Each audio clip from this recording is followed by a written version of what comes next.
Hello dear students. आज हम जो ये लेक्चर है इसमें हम टू किंगडम क्लासिफिकेशन और फाइव किंगडम क्लासिफिकेशन जो है इनके बारे में थोड़ा सा जानेंगे पढ़ेंगे, ठीक है। और इनके मेरिट्स क्या है, इनके डेमेरिट्स क्या है। हालांकि टू किंगडम और फाइव किंगडम के अलावा इसमें थ्री किंगडम और फोर किंगडम भी हैं क्लासिफिकेशन, जिन्हें आपके सिलेबस का हिस्सा नहीं है तो हम ये नहीं पढ़ेंगे, ठीक है। तो ये टू किंगडम क्लासिफिकेशन जो है ये करलस लीनियस ने दिया था। कार्ल वॉन लीनी जो है इसने दिया था 1758 में। और ये जो क्लासिफिकेशन है ये प्योरली सुपरफिशियल है, कुछ स्पेसिफिक और कुछ मॉर्फोलॉजिकल कैरेक्टर्स के आधार पे जो है ये क्लासिफाई किया गया है। तो यहाँ देख लीजिए, he grouped all living organisms into two kingdoms, ठीक है। दो किंगडम में उन्होंने डिवाइड कर दिया, प्लांटी एंड किंगडम एनिमेलिया। ये कुछ वो पॉइंट्स हैं on the basis of following characters. Cell wall presence और एब्सेंस के हिसाब से, ठीक है। सेल वॉल जो है ये एक लेयर एक होती है जो प्लाज्मा मेम्ब्रेन के बाहर से होते हैं यूजुअली हमारे प्लांट्स में, ठीक है। हाँ, तो लोकोमोशन आपको पता है, मूवमेंट करते हैं, फिजिकल मूवमेंट या नहीं। मोड ऑफ न्यूट्रिशन, ठीक है, ऑटोट्रॉप्स हिटेरोट्रॉप्स जो होते हैं। और रेस्पॉन्स टू एक्सटर्नल स्टिमुलस, ये रेस्पॉन्स तो सारे लिविंग ऑर्गेनिज्म दिखाते हैं। यहाँ पे ये है कि अब जिनमें कुछ ऐसे हैं जो फास्ट क्विक रिस्पॉन्स दिखाता है, कुछ ऐसे भी हैं जो स्लो है बहुत रिस्पॉन्स में, ठीक है। इस आधार पे देख लीजिए ये कैरेक्टर्स लिया है। सबसे पहले कैरेक्टर सेल वॉल, तो सेल वॉल जो है प्लांटियम में जो है प्रेजेंट होते हैं, ठीक है। तो ये composed of cellulose, chitin and murein. Cellulose की प्लांट्स में होती है, काइटिन फंगी में होती है और म्यूरिन जो है वो बैक्टीरियाज में होते हैं, ठीक है। और इसी तरह से जो ये सेल वॉल है प्लाज्मा मेम्ब्रेन के बाहर जो ये रिजिड सेल वॉल जो होते हैं ये एब्सेंट है, किनके केस में, एनीमिलिया के केस में एब्सेंट है, ठीक है। लोकोमोशन यानी मूवमेंट, फिजिकल मूवमेंट जो होते हैं ये प्लांटियम में या तो एब्सेंट देखा गया या आर नॉट वेल डिफाइंड, ठीक है। तो इसके बिल्कुल बरअक्स जो एनीमिलिया है यहाँ लोकोमोशन जो है प्रेजेंट होते हैं, है ना, वेल डिफाइंड होते हैं। उसके अलावा मोड ऑफ न्यूट्रिशन अगर आपको पता है तो तमाम प्लांटे जो है ये क्या होते थे, ऑटोट्रॉफिक्स, ठीक है, अपना फूड तैयार करने वाले। और जो ये एनिमिलिया होते हैं हिटेरोट्रॉप्स होते हैं। ये तीसरा कैरेक्टर इसने लिया था, रेस्पॉन्स टू एक्सटर्नल स्टिमुलस, ठीक है। क्योंकि ये प्लांट जो है वो लेस सेंसिटिव होते थे and have no organized nervous system. इनमें ऑर्गन जो नर्वस सिस्टम है या सेंसरी ऑर्गन्स जो है वो या तो बिल्कुल होते ही नहीं हैं या तो बहुत क्या बस सुपरफिशियली डेवलप्ड होते हैं, ठीक है। स्लो रिस्पॉन्स इस वजह से ये दिखाते हैं। एग्जांपल्स यहाँ लगा हुआ है, ग्रीन प्लांट्स में इसमें रखा है, फंजी, बैक्टीरियाज, मोल्ड जो है ये इस ग्रुप में इन्हें कैरलस लीनियस ने डाल दिया प्लांटे के साथ, ठीक है। तो इसी कैरेक्टर्स को अगर आप एनिमल में देखेंगे ये मोर सेंसिटिव होते हैं। क्यों होते हैं? क्योंकि इनमें नर्वस सिस्टम जो है वेल डिफाइंड होते हैं और सारे सेंसरी ऑर्गन्स भी जो है वो उनमें डेवलप अच्छी तरह से होते हैं। तो ये फास्ट रिस्पॉन्स दिखाता है, ठीक है, कोई भी एक्सटर्नल स्टिमुलस हो। इनमें जैसे इन्होंने क्या रख दिया, हमारे सारे मैमल्स रख दिए, उसके अलावा हमारे जो इंसेक्ट्स, आर्थ्रोपोड्स, स्पॉन्ज वगैरह जो है सब इन्होंने एनिमेलिया में रख दिया। ये कुछ कैरेक्टर्स जो लिए गए हैं, ठीक है, इनके आधार पे दो किंगडम कैरलस लीनियस ने कर दिया, ठीक है। तो ये मुझे आपको हाँ आर्टिफिशियल सिस्टम क्लासिफिकेशन में भी बताना था क्योंकि ये रिपीटेड हो जाता है, इसलिए मैंने वहाँ डिटेल्ड नहीं पढ़ाया है। तो इसके क्या मेरिट्स हैं, इस क्लासिफिकेशन के मेरिट्स मतलब हो गए, इसकी कुछ एडवांटेज या फ़ायदे ये हैं कि कुछ ही कैरेक्टर्स जो है वो क्लासिफिकेशन के लिए लेते हैं, ठीक है। और ये सारे क्लासिफिकेशन के जो कैरेक्टर्स है ईजी है प्रैक्टिस के लिए और ईजी टू रिमेंबर, ठीक है। क्यों? क्योंकि ये आर्टिफिशियल टाइप ऑफ क्लासिफिकेशन है तो ये बहुत इजी है। उसके अलावा जब भी कोई न्यू ऑर्गेनिज्म को क्लासिफाई करना था तो इन कुछ कैरेक्टर्स के आधार पे आप इजीली उनको क्या कर सकते हो, क्लासिफाई कर सकते हैं, ठीक है। तो ये इसकी मेरिट्स आप बोल लीजिए टू किंगडम के। और डिमेरिट्स इसके बहुत सारे हैं। ख़ास इसके डिमेरिट्स ये हैं कि प्रोकैरियोट्स और यूकैरियोट्स में कोई भी फ़र्क नहीं है, ठीक है। आप देख लीजिए जैसे कि यहाँ बैक्टीरियाज, फंजीज जो है मल्टी सेलुलर है, बैक्टीरियाज जो है ये इनमें कुछ यूनिसेलुलर भी होते हैं, ठीक है। तो बैक्टीरियाज यूनिसेलुलर है और इस तरह से इन्होंने क्या किया, ये प्रोकैरियोट्स यहाँ से यूकैरियोट्स है इनको इन्होंने मिला दिया, ठीक है, सबको एक ही इसमें रख दिया। स्पॉन्ज यहाँ से देख लीजिए तो यूं क्या कर दिया, इस टू किंगडम में यूकैरियोट्स और प्रोकैरियोट्स की कोई या इस चीज़ का कोई भी यहाँ पे डिफरेंस नहीं रखा। यूनिसेलुलर और मल्टीसेलुलर भी साथ एक ही ग्रुप में आपको देखेंगे। फंजीज और बैक्टीरिया जो है उनको हायर प्लांट्स के साथ रख दिया, हालांकि फंगी जो है वो हेटेरोट्रॉप्स होते हैं, ठीक है, सैप्रोफाइट्स होते हैं, और कुछ बैक्टीरियाज जो है वो डिकम्पोजर्स होते हैं, ठीक है, ये भी हेटेरोट्रॉप्स होते हैं। तो बहरहाल इनको हायर प्लांट्स के रख, ये कुछ इनकी डेमेरिट्स है, समझ आया, जो ये टू किंगडम सिस्टम क्लासिफिकेशन है। उसके बाद जो है एक और क्लासिफिकेशन भी दिया गया था, थ्री किंगडम जिसको हम बोलते हैं, ये अर्नेस्ट हैकल ने दिया था। इसमें प्लांटिया एनिमल तो पहले ही थे, प्रोटिस्टा इसने ऐड किया था हैकल ने, ठीक है।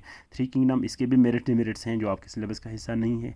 फोर किंगडम क्लासिफिकेशन जो है कोपलैंड ने दिया था, इसमें क्योंकि प्लांटिया एनिमलिया और प्रोटिस्टा है तो फोर्थ इसमें मोनेरा इसने ऐड किया था, ये भी आपके सिलेबस का हिस्सा नहीं है। उसके बाद फाइव किंगडम क्लासिफिकेशन, ये जो है R.H. वेटाकर ने जो है 1969 में ये प्रपोज किया गया था। इसमें चूँकि ये मोनेरा जो ये पहले से ऐड था, इसमें स्पेशल जो फंगी जो है इसको किंगडम की स्टेटस दिया गया था फोर किंगडम के बाद ये, ठीक है। तो इसने क्या कर दिया, he group living organism into five kingdoms, ठीक है, एनिमलिया, प्लांटी, फंजीज, प्रोटिस्टा और Monera by using following characters, ठीक है। ये कैरेक्टर्स याद रखेंगे आप। सबसे पहला जो कैरेक्टर्स ने ले लिया है कॉम्प्लेक्सिटी ऑफ सेल, ये आपको पता होना चाहिए, जितना सेल कॉम्प्लेक्स होंगे उतना वो यूकैरियोट्स होंगे, जितना लेस कॉम्प्लेक्स होंगे, क्योंकि यूकैरियोट्स जो होते हैं उनमें जो सेल होते हैं वो सेल के अलावा उसके अंदर बहुत सारे ऑर्गेनेलीज होते हैं, मेम्ब्रेन बॉन्ड ऑर्गेनेलीज, यहाँ लिखा था मैंने, मेम्ब्रेन बॉन्ड ऑर्गेनेलीज, जैसे कि न्यूक्लियस होते हैं, राइबोसोम होते हैं, माइटोकॉन्ड्रिया होते हैं, ठीक है। ये सारे जो मेम्ब्रेन बॉन्ड 70 या 80S जो हमारे राइबोसोम इनमें होते हैं, समझ आया। उसके अलावा इसमें क्या होता है कि जो हमारा न्यूक्लियस है, उसमें बाज़ाब्ता न्यूक्लियस वेल डिफाइंड होता है, उसके न्यूक्लियर मेम्ब्रेन्स वगैरह होते हैं, क्रोमोसोम फार्मेशन इनमें होते हैं, अच्छा बहुत अच्छा इनमें क्रोमोसोम फार्मेशन होते हैं। उसके अलावा इनमें जो हमारे हम बोलते हैं हिस्टोन प्रोटीन्स वगैरह होते हैं। तो यूँ ये कम्प्लेक्स होता जाएगा, ठीक है, ये मोर कॉम्प्लेक्स होते हैं यूकैरियोट्स में। और जो हमारे प्रोकैरियोट्स हैं ये लेस कॉम्प्लेक्स इनकी सेल होती हैं, सिर्फ एक सेल, उसके अंदर जो है आप उसको क्रोमोसोम बोलो, वैसे एक DNA होगा जो लड़खड़ाया हुआ होगा, ठीक है। उसके अलावा उसमें और कोई ख़ास मेम्ब्रेन बॉन्ड ऑर्गेनेलीज होता नहीं है एक्सेप्ट राइबोसोम, वो भी 70S टाइप के होते हैं। तो ये प्रोकैरियोट्स का फीचर है, कॉम्प्लेक्स ज़्यादा होगा, यूकैरियोट्स लेस कॉम्प्लेक्स होंगे प्रोकैरियोट्स, पहला। उसके अलावा इसने मोड ऑफ न्यूट्रिशन जो लिया है, ये एक मेजर क्राइटेरिया था, क्योंकि न्यूट्रिशन जो है ऑटोट्रॉप्स होते हैं या तो हेटेरोट्रॉप्स होते हैं। Autotrophs prepare their own food, autotrophs में भी दो टाइप के होते हैं, कीमो ऑटोट्रॉप्स होते हैं, जैसे कि कुछ बैक्टीरिया से।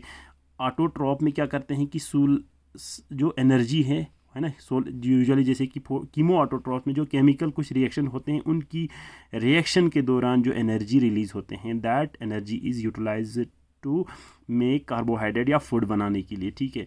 फोटो ऑटोट्रॉप्स में क्या करते हैं, सूरज की जो इलेक्ट्रोमैग्नेटिक रेडिएशन होते हैं उसको कन्वर्ट कर देते हैं केमिकल एनर्जी की शक्ल में, कार्बोहाइड्रेट्स की बॉन्ड्स की शक्ल में, ठीक है। ये हमारे फोटो ऑटोट्रॉप्स हैं। उसके अलावा हेटेरोट्रॉप्स भी होते हैं, जैसे कि जो अपना फूड सिंथेसाइज नहीं करते हैं, ये पैरासाइट हो सकते हैं, जैसे कि टेपवॉर्म होते हैं, है ना, टेपवॉर्म जो ह्यूमन्स में होता है एज ए पैरासाइट। सेप्रोफाइट्स होते हैं जैसे फंजीज है, या अपने कुछ बैक्टीरियाज है जो डेड एंड डिकेइंग जो लिविंग ऑर्गेनिज्म उन पे अपना गुजारा करते हैं। तो ये सेप्रोफाइटिक प्लांट की सेंस से इस्तेमाल करते हैं, सेप्रोबिक जो है वो एनिमल के सेंस से इस्तेमाल करते हैं। दोनों जो है डिकम्पोजर्स ही है एक तरीके से, ठीक है। सिम्बायोटिक हो सकता है इसमें अलावा, जो हेटेरोट्रॉप्स में सिम्बायोटिक क्या हो गया कि दो लिविंग ऑर्गेनिज्म साथ में बैठ के दोनों की फूड और न्यूट्रिशन इस तरह से निकाला जाएगा, जैसे राइजोबियम और लिग्यूमिनस प्लांट का मैंने यहाँ लिखा हुआ है, ठीक है। उसके अलावा इसमें एक और आप ऐड कर सकते हैं, जैसे होलोजोइक होते हैं, होलोजोइक, ठीक है, जैसे सीधा हम खाते हैं, जैसे ह्यूमन है सीधा फूड को उठा के खाया जाएगा। ये डिफरेंट मोड है इसके, किस तरह से वो न्यूट्रिशन जो है वो मतलब प्रोसेस के हिसाब से इनका नाम दिया गया है, किस तरह से वो ऑब्टेन करता है अपना फूड, ठीक है। अब ये हो गया दूसरा कैरेक्टर। उसके अलावा तीसरा जो कैरेक्टर लिया गया है कॉम्प्लेक्सिटी ऑफ बॉडी ऑर्गेनाइजेशन, ठीक है। यही नहीं कि इसमें क्या है कि इसमें सेल किस तरह से ऑर्गेनाइज्ड है, ठीक है। एक तो हो गया यूकैरियोट है, प्रोकैरियोट है, वो अलग। यहाँ पे सेल किस टाइप के हैं, एक सेल से बना है या बहुत सारे सेल से बना है। तो हम ऑर्गेनिज्म जिसमें एक ही टाइप के सेल से बना हुआ होता है उसको हम यूनिसेलुलर बोलते हैं, ठीक है, जैसे बैक्टीरिया है। या ऐसे ऑर्गेनिज्म जो बहुत सारे किस्म के सेल, बहुत सारे सेल तो होते ही हैं मैनी, लेकिन वो डिफरेंट टाइप के यानी से टिश्यूज़ भी अलग अलग होते हैं, तो मल्टी सेलुलर हम उनको कह सकता है। जैसे प्लांट्स, एनिमल्स, तो यूँ प्लांट्स एंड एनिमल्स ये मल्टी सेलुलर्स हैं, और यूनिसेलुलर हमारे बैक्टीरिया। तो इस तरह से कॉम्प्लेक्सिटी ऑफ ऑर्गेनाइजेशन यानी बॉडी किस तरह से ऑर्गेनाइज है, दो तरीके हो सकते हैं ये। और एक कैरेक्टर जो है वो सेल वॉल लिया गया। सेल वॉल कंपोजिशन यानी सेल वॉल अगर है तो ये किस चीज़ से बना हुआ है। Cell wall is composed of cellulose, ये सेलुलोज से बना होता है। किन में, प्लांट्स में। याद रखिए लीजिए सेलुलोज जो है ये पॉलीमर है डी ग्लूकोज का, ठीक है। इसी तरह से सेल वॉल कंपोजिड ऑफ काइटिन, ये फंजीज और प्रोटिस्टास कुछ है उनमें होते हैं। काइटिन जो है ये भी पॉलीमर है, लेकिन इसमें एन एस्टाइल ग्लूकोज अमाइन जो है उसकी पॉलीमर से बना हुआ होता है। Cell wall composed of murein, peptidoglycan भी इसको कहते हैं, जैसे बैक्टीरियाज में ऐसा होता है सेल वॉल। तो ये जो है ये म्यूरिन या पेप्टाइडोग्लाइकन जो है ये पॉलीमराइज हो चुका होता है किसका, N acetyl glucosamine and N acetyl muramic acid का। और इसमें लिया गया है मेजर इकोलॉजिकल रोल, यानी इकोसिस्टम में वो कौन सा रोल निभाता है। तो जैसे कि आपको पता है फूड जो है मेन जो है हमारे ग्रीन प्लांट्स फूड बनाता है, तो by the process of photosynthesis इनको हम प्रोड्यूसर्स कहते हैं। असली फूड जो हम और आप या कोई भी कंज्यूमर के लिए जो फूड आते हैं वो प्रोड्यूसर्स ही बनाते हैं। Those consuming the food of producers उनको हम कंज्यूमर्स कहते हैं, जैसे एनिमल्स है या बाकी लोग जो हैं। जब हम ये प्रोड्यूसर्स और कंज्यूमर्स जब डेड हो जाते हैं तो इनको डिकम्पोज कराता है कुछ माइक्रो ऑर्गेनिज्म जिनको हम बोलते हैं डिकम्पोजर्स, ठीक है। यानी कि ये डिकम्पोजर करना, कंज्यूम करना, प्रोड्यूसिंग करना, ये एक इकोसिस्टम के हिसाब से ये पॉइंट लिया गया है। तो यूँ यहाँ दिखाया गया है कंज्यूमर्स, प्रोड्यूसर्स को कंज्यूमर्स कंज्यूम करता है, और प्रोड्यूसर खुद जब डेथ हो जाता है डिकम्पोजर इनको खाता है, और यहाँ से प्रोड्यूसर्स की भी डेथ से डिकम्पोज होता है। ये एक इकोलॉजिकल रोल जो है ये भी लिया गया है पाँचवां कैरेक्टर। तो छठा कैरेक्टर इसका जो लिया है वो है फाइलोजेनेटिक रिलेशनशिप। तो ये आपको पढ़ाया है अच्छी तरह से।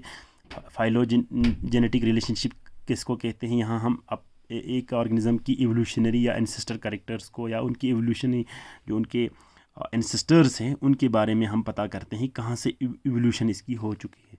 मोनीरा जो है ये मोस्ट प्रिमिटिव है यहाँ से, क्योंकि जो प्रोटिस्ट्स है वो इनसे इवॉल्व हो गए हैं। फिर जो प्रोटिस्टा है, ठीक है, इनसे एनिमीलिया, प्लांटे और फंगी जो है इवॉल्व हो गया है। फाइलोजेनेटिक रिलेशनशिप का यहाँ से ये दिखाया गया है। देखो ये यहाँ से ऊपर स्केल के ज़रिए दिखाया गया है कि टाइम कितना, मतलब एक यहाँ मान लो यहाँ पे 10 मिलियन या 10 बिलियन ईयर्स एगो, ठीक है, या 20 बिलियन एगो, फिर अगर 10, 5 एंड सो ऑन, ठीक है। ऊपर की तरफ नज़दीक नीचे तरफ जाते जाते बहुत पीछे चला जाएगा इकोलॉजिकल टाइम स्केल के हिसाब से। तो यहाँ दिखाया गया है मोनीरा जो सबसे पहले इस किंगडम क्लासिफिकेशन के हिसाब से ये माना गया है कि मोनीरा जो हमारे बैक्टीरिया जिनमें या साइनोबैक्टीरियाज आते हैं ये प्रिमिटिव लिविंग ऑर्गेनिज्म है, सबसे पहले जो लिविंग ऑर्गेनिज्म आए हैं, ठीक है। इनमें क्या होता है कि म्यूरिन की सेल वॉल बनी हुई होती है। ये फोटो ऑटोट्रॉप्स भी हो सकते हैं, कीमो ऑटोट्रॉप्स होते हैं। मोस्टली ये सारे चूँकि बैक्टीरियाज और साइनोबैक्टीरिया से डिकम्पोजर्स, क्योंकि साइनोबैक्टीरिया जो है वो फोटो ऑटोट्रॉप्स भी हैं। उसके अलावा इन्हीं से इवोल्यूट होकर फिर कुछ मिलियन या बिलियन ईयर से इनसे निकल गया प्रोटिस्टा जो है इनमें सेल वॉल जो है सेलुलोज और काइटिन की बनी होती है। मिक्सोट्रॉप्स हो सकते हैं, पैरासाइट्स भी बहुत सारे हैं, मोस्टली ये कंज्यूमर्स होते हैं, ठीक है। उसके अलावा फिर इनसे इवोल्यूशन होकर कुछ वक्त के बाद जो है वो एनिमीलिया आते हैं, प्लांटे आते हैं और फंगी। ये तकरीबन साथ में ही इवोल्यूशन हुआ है, तभी ये एक ही साथ यहाँ दिखाया गया है। एनिमीलियाज में सेल वॉल होता ही नहीं है। होलोजोइक यानी हम फूड को इंगल्फ करते हैं सीधा, हम कंज्यूमर्स हैं। उसके अलावा प्लांट्स जो है ये सेल वॉल सेलुलोज की बनी हुई होती है, इनमें ऑटोट्रॉप से फोटो ऑटोट्रॉप से ये सारे प्रोड्यूसर्स हैं, ठीक है। और याद रख लीजिए कि प्लांट्स जो है ये इन दोनों को साथ में यहाँ रखने का ये भी मतलब है, ये दिखा रहा है इसकी प्रॉक्सिमिटी इसके साथ और इसकी प्रॉक्सिमिटी इसके साथ ज़्यादा है, न कि एनिमिलिया के साथ। तो यूँ यहाँ इस तरह से लगाया गया है। फंजीज जो है हमारे हैं इनमें सेल वॉल काइटिन की बनी होती है, सेल वॉल सेप्रोफाइट्स यानी ये डिकम्पोजर्स है, ठीक है। तो यहाँ इनका लिखा गया है ये डिकम्पोज करते हैं। तो यूँ ये डिफरेंट कैरेक्टर्स जो वहाँ लिया गया है वो यहाँ पे भी अलग अलग तरीके से दिखाया गया है। जो इकोलॉजिकल रोल है, सेल वॉल की कंपोजिशन है और बॉडी ऑर्गेनाइजेशन भी यहाँ से एक इस चीज़ की तरफ ध्यान दी लीजिए। देखो यहाँ से कॉम्प्लेक्सिटी, सेल कॉम्प्लेक्सिटी, यानी सेल जो है आप लोगों ने पढ़ा कि यूकैरियोट्स होते हैं और प्रोकैरियोट्स, तो यहाँ एक लिक्विड डाला गया है प्रोटिस्टा और मोनिरा के बीच में। इससे ऊपर जो भी है यानी प्रोटिस्टा, एनिमिलिया, सबको मिला के ये यूकैरियोट्स हैं, यानी ऊपर वाला हिस्सा सारे यूकैरियोट्स है, ये चारों किंगडम, और नीचे जो मोनिरा है ये प्रोकैरियोट्स है। ठीक है, तो इनके सेल जो है वो मोर कॉम्प्लेक्स होगा और जो ये है ये लेस कॉम्प्लेक्स होगा। फिर ऊपर चली जाए यहाँ से बॉडी ऑर्गेनाइजेशन के हिसाब से, जिसमें मल्टी सेलुलर और यूनिसेलुलर है, तो यहाँ एक लाइन खींची गई है मल्टी सेलुलर, यानी ये तीन जो है मल्टी सेलुलर से, इनके नीचे जो दो ये प्रोटिस्टास भी और मोनिरा दोनों ये हैं यूनिसेलुलर। ठीक है, अब इनके अलग नाम भी यूँ लगाया जा सकता है। मोनिरा जो है इसको हम बोलते हैं किंगडम ऑफ यूनिसेलुलर प्रोकैरियोट्स, क्योंकि इसमें प्रोकैरियोट्स है और यूनिसेलुलर है।